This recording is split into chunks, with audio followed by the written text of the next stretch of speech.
Ô Brazzaville, que tu es belle ma chérie. Je t'aimerai toute ma vie, ô Brazzaville. En saison sèche, tu es grise, Brazzaville. Mais une brise suffit pour te rendre plus belle.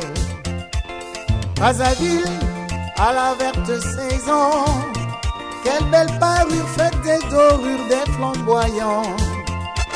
Brazzaville, quelle belle verdure que la nature légua à ta progéniture. Ô Brazzaville, que tu es belle ma chérie. Merci pour votre fidélité à Brazza Info, le magazine de la municipalité de Brazzaville. Une partie du tronçon de la corniche abîmée suite au glissement de terrain, des maisons englouties dans les différents quartiers, c'est le triste décor que présente Brazzaville après la pluie qui s'est abattue dans la nuit du mercredi au jeudi dernier. En tout cas, c'est l'unique titre de ce magazine. Mesdames et messieurs, bonsoir. Suite donc à l'effondrement d'une partie de la corniche après la grande pluie qui s'est abattue sur Brazzaville dans la nuit du mercredi au jeudi dernier, le Premier ministre Clément Mwamba a convoqué une réunion interministérielle associée aux autorités préfectorales et communales le jeudi 9 décembre 2020 pour statuer sur la question. Images et commentaires. Préoccupation majeure pour le gouvernement de la République face à la gravité des faits. Il faut parer au plus vite pour sauver l'essentiel. Bon, d'abord, il faut rappeler qu'effectivement, la réunion qui vient d'être présidée par le Premier ministre, chef du gouvernement, est une réunion de la task force, c'est-à-dire de la cellule interministérielle qui associe, pour le coup, les responsables territoriaux de la ville de Brazzaville, c'est-à-dire monsieur le préfet et monsieur le maire. Cette réunion donc, concerne non seulement le fait exceptionnel que nous avons vécu et vu sur les images qui circulent depuis ce matin, c'est-à-dire l'affaissement des promenades de la corniche et donc l'émotion que cela a pu avoir dans l'opinion, et puis de manière plus globale, puisque c'est le rôle de cette task force de réfléchir avec les sachants, c'est-à-dire l'ensemble des autorités concernées, depuis le gouvernement jusqu'aux autorités territorialement concernées, réfléchir de manière globale aux phénomènes climatiques que nous subissons depuis quelque temps et ses conséquences en termes d'érosion, en termes d'inondation. Et donc cette réunion avait pour objet de réfléchir à ces deux aspects, l'urgence et de manière globale la réflexion. Alors commençons, si vous le permettez, par la corniche. Le ministre Jean-Jacques Bouya s'est rendu sur les lieux ce matin. Il était aussi question pour monsieur le préfet, monsieur le maire de s'y rendre. Ils l'ont fait. Donc nous avons eu une indication complète de la situation.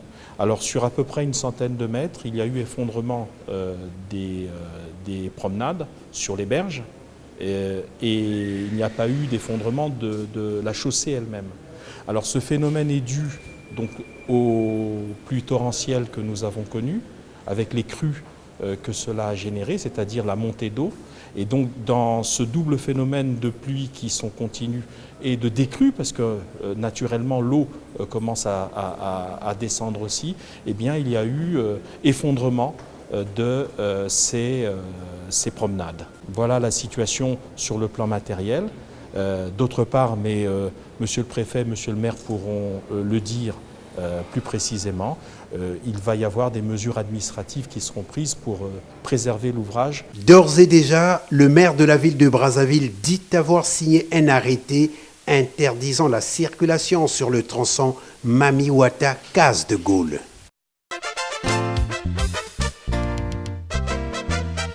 Sitôt informé, le ministre de l'Aménagement et des Grands Travaux, Jean-Jacques Bouya, s'est rendu sur les lieux pour constater l'ampleur des dégâts. Il en a profité pour dégager les causes de cet effondrement. Dans l'urgence, effectivement, la route va être arrêtée au public, c'est tout à fait normal. Et protégée pour que le glissement de terrain ne puisse pas s'aggraver. L'expertise va se faire parce qu'il faut d'abord faire l'expertise, savoir exactement pour comment le glissement de terrain a pu se faire, que s'est-il passé. Mais nous savons qu'avec une crue décennale comme celle-ci, effectivement, les fameux poutres, les balastres qui soutiennent l'ensemble de cette chaussée par ici est resté longtemps dans l'eau. C'était des zones habituellement qui sont hors de l'eau. Et à la décrue qui commence, effectivement, il y a certains matériaux qui deviennent friables.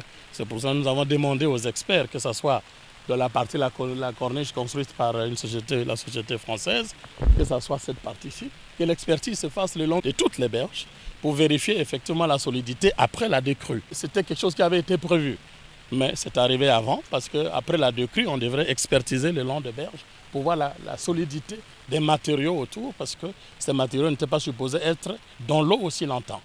Et donc, l'expertise va se faire, la route va être consolidée. De toutes les façons, elle a été réceptionnée provisoirement pour apprécier le comportement de cette chaussée. Il s'est passé donc ces glissements de terrain. Donc, il va falloir, à ce moment-là, l'entreprise va se mettre à pied d'œuvre après cette expertise, conforter donc de nouveau la chaussée et réparer et refaire donc ces glissements de terrain et réorganiser la chaussée telle qu'elle était avant. C'est des choses qui arrivent, ce sont des catastrophes naturelles, on a vu. D'ailleurs en Europe, des routes récemment construites qui ont été emportées par les eaux suite à des glissements de terrain. Donc ce sont des phénomènes naturels, de catastrophes qu'il va falloir réparer. Donc avec un peu de patience, on retrouvera de nouveau notre corniche.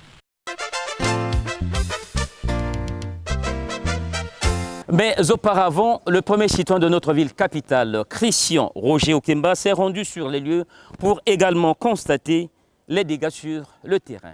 Clèche Prosper et Toka. Ouverte à la circulation il y a 3 ans déjà, la route de la corniche de Brazzaville qui part du rond-point Philbert Youlou à Makelekele au restaurant Mami Wata au centre-ville est un joyau, fruit de la volonté gouvernementale à répondre tant soit peu aux questions d'embouteillage dont peinaient les Brazzavillois.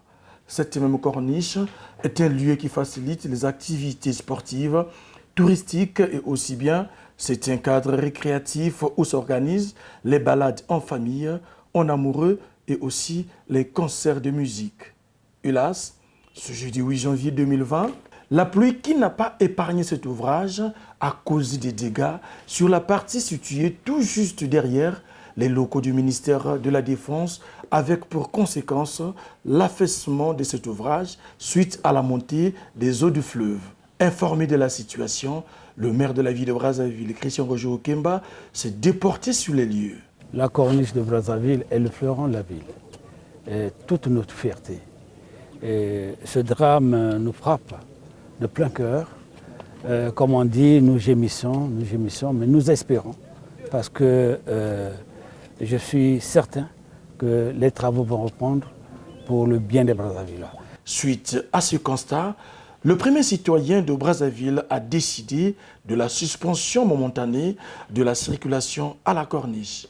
En attendant, je suis contraint de prendre un arrêté municipal pour suspendre la circulation dans ces lieux jusqu'à ce que les travaux reprennent. Les attentes des Brazzavillois sont donc de voir le plus tôt possible la réparation de leurs bijoux qui constituent aussi, dans le cadre de la mobilité, le trait d'union entre les zones sud et le centre-ville de Brazzaville.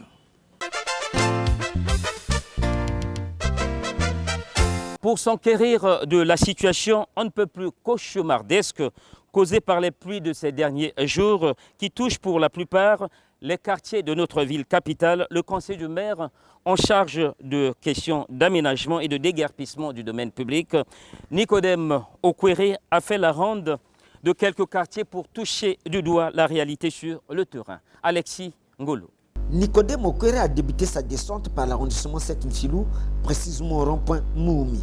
Ici, le constat était alarmant, a reconnu le conseil du maire central après avoir observé et vécu le calvaire des automobilistes et autres piétons. Ceci à cause de l'ensablement, des trous de plusieurs mètres de profondeur et du ruissellement des eaux pluvieuses qui rendent ainsi difficile la circulation dans cette zone.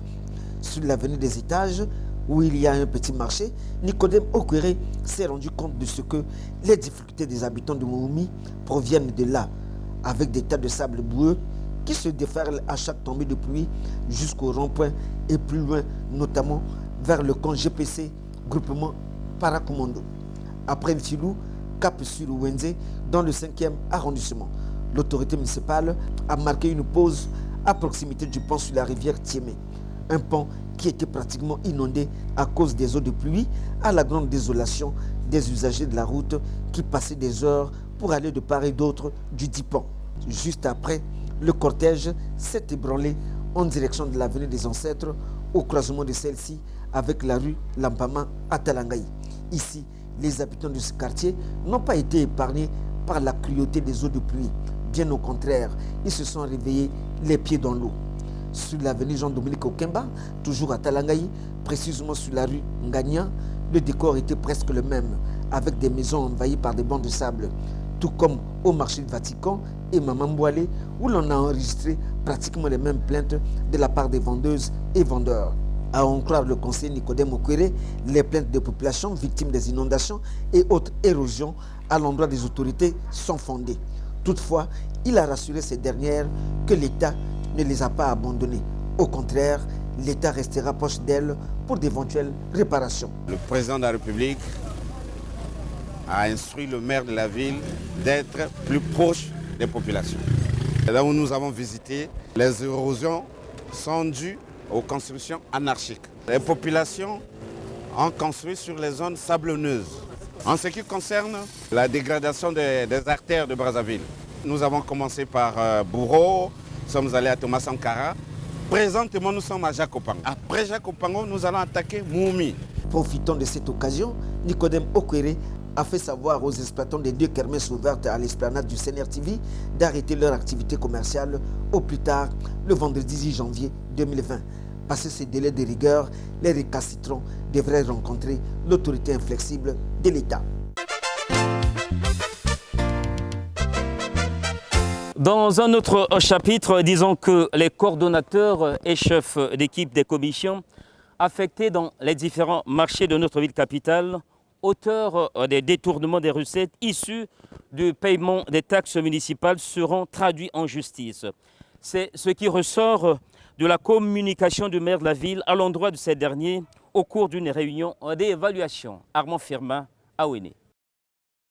Déterminé à doter la mairie centrale d'une autonomie financière afin de lui permettre de payer régulièrement les salaires des agents municipaux et faire face à d'autres charges, Christian Roger Okemba promet d'aller en guerre contre les coordonnateurs et chefs d'équipe des commissions mises en place, lesquels sont auteurs des détournements des recettes financières issues du paiement des taxes municipales, alors que mission leur avait été donnée de maximiser toutes les entrées financières.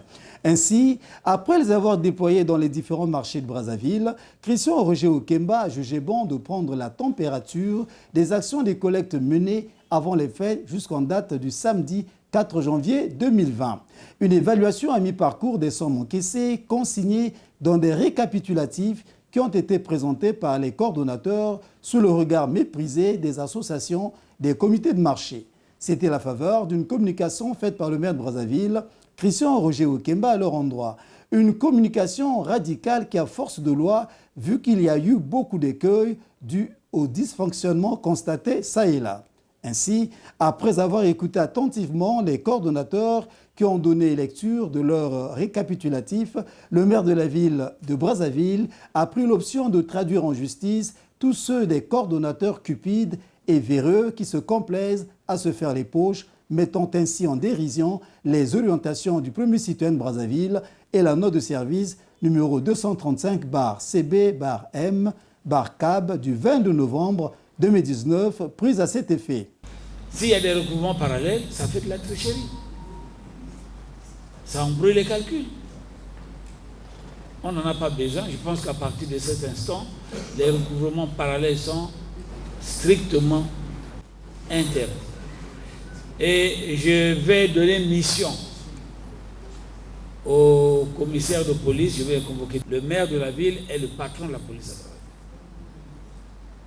Donc, je vais instruire la police, les services. Si jamais il y a une équipe qui fait le recouvrement parallèle, ils seront arrêtés et mis en prison. Que ce soit clair pour tous. Il a également promis de réhabiliter dans leurs fonctions les associations des comités de marché qui ont la maîtrise des contribuables par secteur de denrées, d'où leur implication dans cette opération s'avère indispensable. Les tickets seraient distribués par les présidents des associations de marché. Les autres les accompagnent, mais c'est eux qui distribuent. Pour des raisons de transparence. Je l'ai dit parce qu'ils connaissent ces personnes, ils connaissent les tables. La caissière prend, mais après qu'eux, ils aient travaillé. Ça doit se passer comme ça, sinon c'est la tricherie. Une bonne nouvelle qui a suscité la grande satisfaction des présidents des comités de marché de Wenze et Potopoto 2. Par contre, ils se proposent de démettre de leurs fonctions les coordonnateurs qui ont failli à leur mission pour incompétence notoire et mettre d'autres coordonnateurs et leurs chefs d'équipe. Cette première opération n'a pas été une réussite totale pour plusieurs raisons, notamment le manque de badge qui identifie les chefs d'équipe et leurs collaborateurs et la présence des tickets parallèles, a-t-il conclu.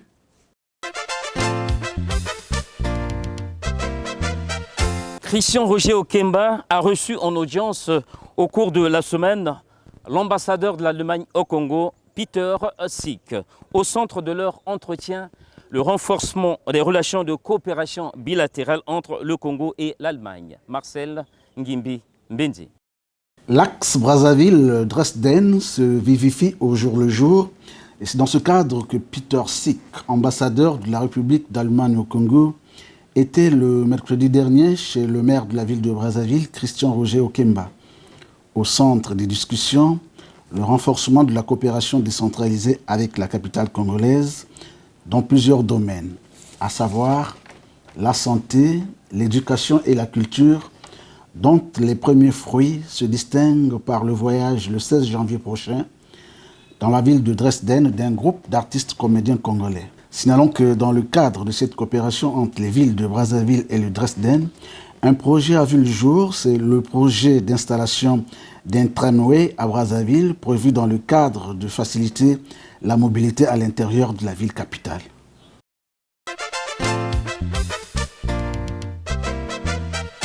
Toujours Christian Roger Okemba, le premier citoyen de notre ville capitale, à la tête d'une délégation de l'Association internationale des maires francophones, a pris part il y a quelques jours aux festivités organisées au Cambodge sous le thème « La résilience, la concorde et la solidarité ». Il a également échangé avec le Premier ministre cambodgien. Commentaire, Yvan Roch Olumba.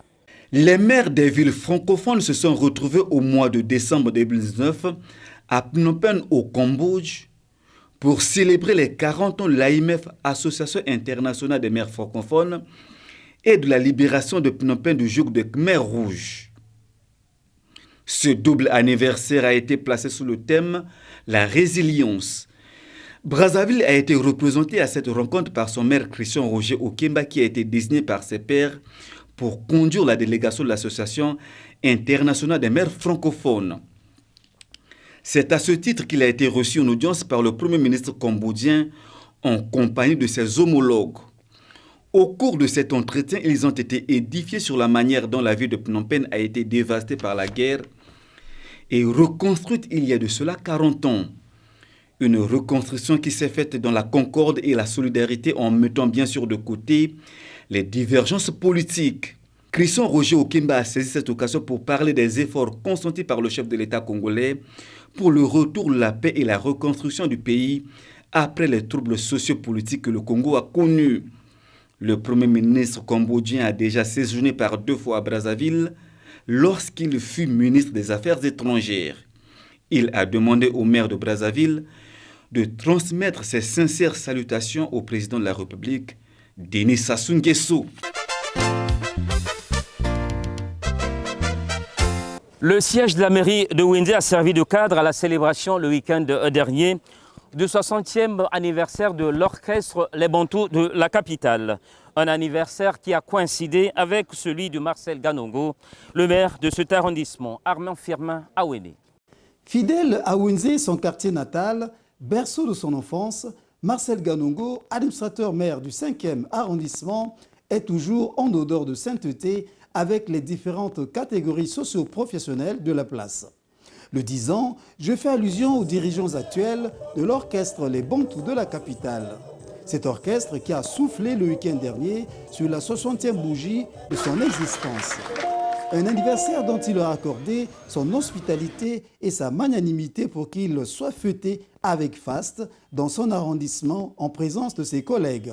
Mais pourquoi le choix du 5e arrondissement? Marcel Ganongo répond. Bantou, c'est un orchestre emblématique du patrimoine national.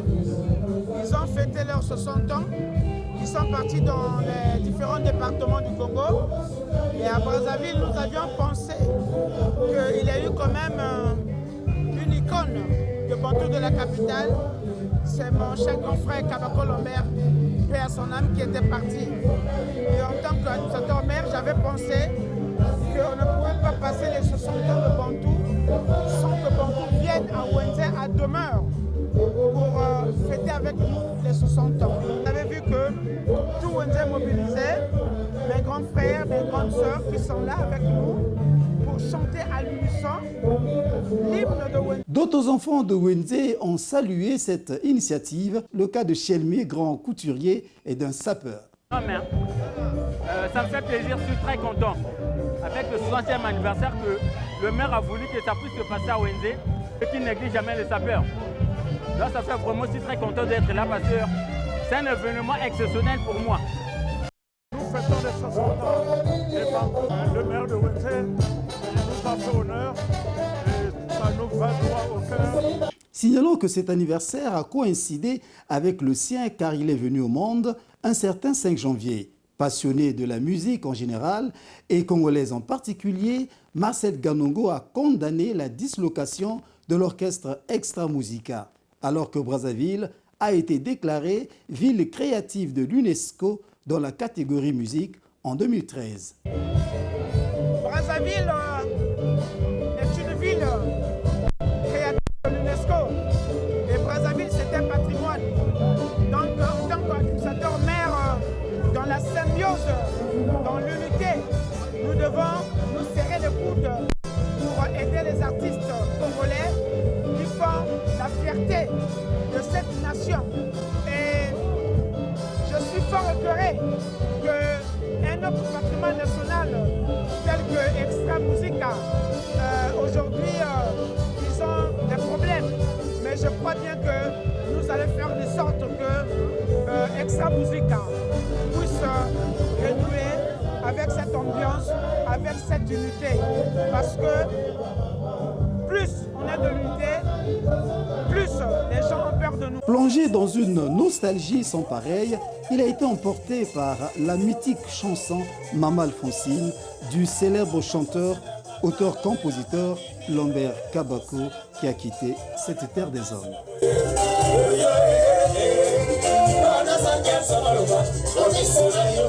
C'est par là que nous refermons complètement Brazza Info, votre émission de proximité. Au revoir et bonne suite au programme sur Télé Congo. Ô Brazzaville, que tu es belle ma chérie, je t'aimerai toute ma vie au Brazzaville.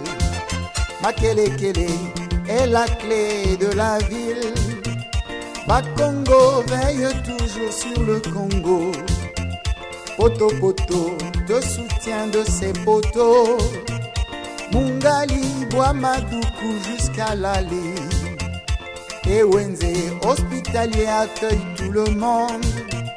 Talanga et le narcissique veut qu'on le regarde. Quand un petit loup qui veille comme un vieux loup, Dungamaba à Landjiri chasse les filous. Ô Brazzaville, que tu es belle ma chérie,